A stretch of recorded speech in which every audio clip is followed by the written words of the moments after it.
This video is for creating reference images and creating profiles to utilize and save your different looks that you save throughout the day.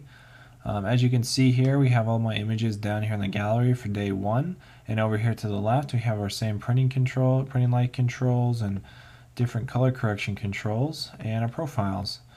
So what I want to do first is go ahead and save a look on this file. I'm going to go ahead and make an adjustment, cool it down a little bit. There we go, desaturated. Okay, so say this is the image that I want to go ahead and save as a reference image. I'm going to go down here, and you'll see this says save current result as a reference image. So I'm going to go click on that, and it'll prompt me to change the file name if I want. I'm going to go ahead and save this as a ref image. It'll prompt me for some metadata information as well, and you have the option to go ahead and change that if you'd like. So hit save, and you'll see that this image popped down here in our gallery. So I think I have two looks saved in there right now. I have this nice warmer one, and I have a blue look. So I have the option to go through and take a look at the rest of my images with that look. Or I want to see go back to the other one. I want to see everything a little bit warmer. So I can go through here. Yeah. So I'm going to stick with the second look. So say you like that one better, that would be your desired look. So that is one way to save a look using a reference image. The next way to do it is to create a profile. So what I'm going to do is open up this image, and I'm going to go ahead and warm this up a bit.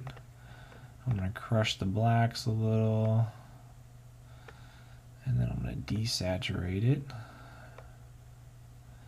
There we go. Say this is the look that I want for this image. I can go ahead here and go up to my profiles, and I have the options to save settings as a profile.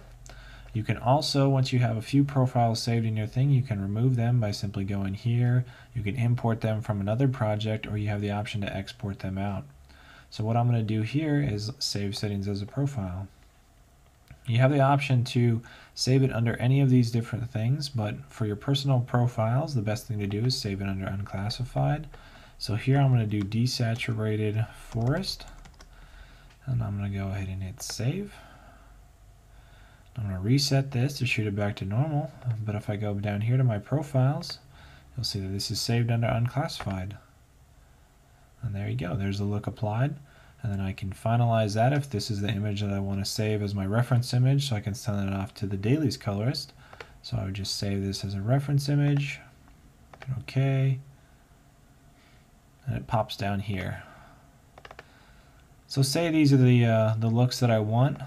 I believe this look is the one I chose. So at the end of the day, I'm going to get rid of this one. I don't want to use it.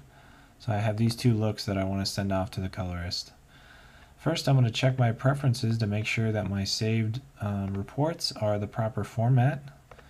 I'm going to stick with this simple HDDI histogram one. I'm going to hit save. I can also have the option to generate an ASC CDL, generate a LUT for the variety of different things. I'm going to hit OK. So now when I go up here to my reports, you can also hit Apple R. I'm going to go up to reports. I can generate a report simply. I can also generate and transmit a report, which is if you set up in your preferences all your mail settings and you have internet on set, you can go ahead and send your report right away. Or you can have the option at the end of the day, you can transmit all reports for the current day, or simply transmit one report. I'm just going to go ahead and click generate a report. And you'll see this is what comes up. You have your before image and your after image, as well as with gamma density's watermark imprinted here. So if this image looks a little strange to the colorist, they can always measure this watermark to make sure everything is in sync.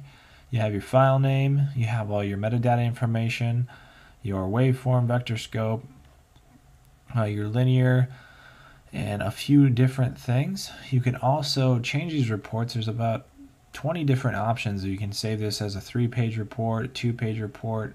It just depends on what the colorist likes the best.